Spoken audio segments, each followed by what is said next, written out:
Hi, this is Steve Yi. I'm talking to you regarding the CFO, or the Chief Family Officer from Korea. The topic that I'm actually speaking on is based on a number of local research that we've done, as well as the IM Asia data that's come through. But essentially, the Chief Family Officer, as we think of it, or the CFO, is actually evolving over the last decade. What we thought of as the Chief Family Officer 10 years ago actually has changed really significantly over the last only 2 to 3 years.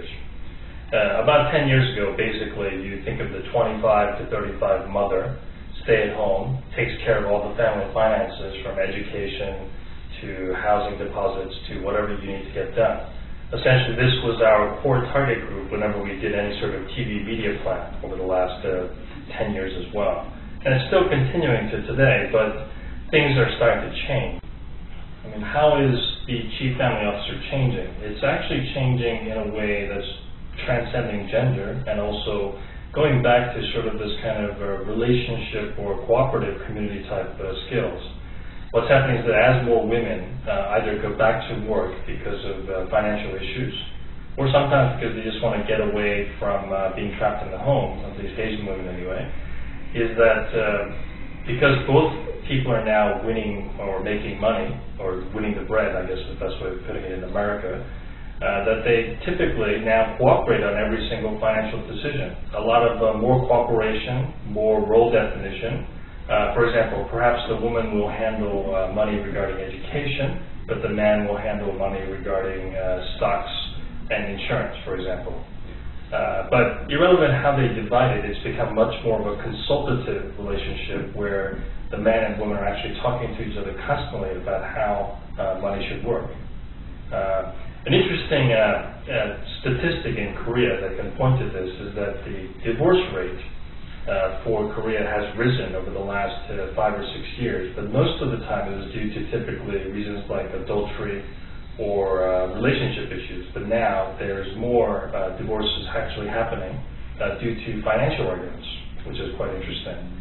Another interesting thing is that a lot of this is also reflected in how our TV dramas or TV series are made. And there's a new TV series called Working Woman that played very popularly for about a year. And it was one of the most popular shows because it showed a woman actually going back to work at her husband's company, becoming far ahead of her husband, actually getting promoted above him, and then the husband goes back to the house and becomes a house husband. In fact, this phenomenon of house husband is actually also increasing in Asia.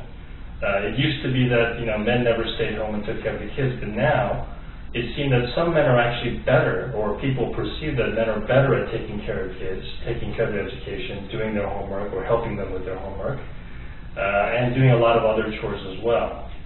So now you've got almost 3 parts to the same demographic that we used to call the Chief Family Officer. The first part, which is still the core, is these married women from 25 to 35 with children.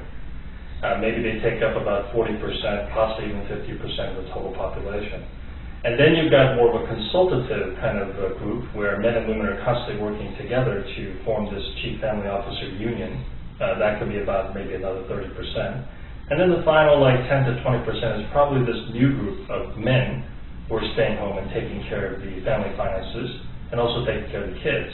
So this kind of house husband type mentality that's happening, and a more feminine or feminization of men is actually happening in Korea over the last couple of years as well.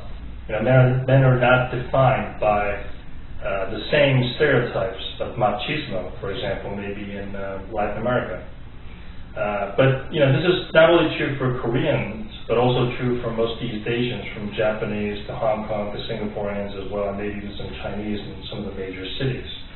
I think a lot of it's the same because you share the same culture, and the typical dramas and series and trends that are popular in those countries also tend to be alike as well.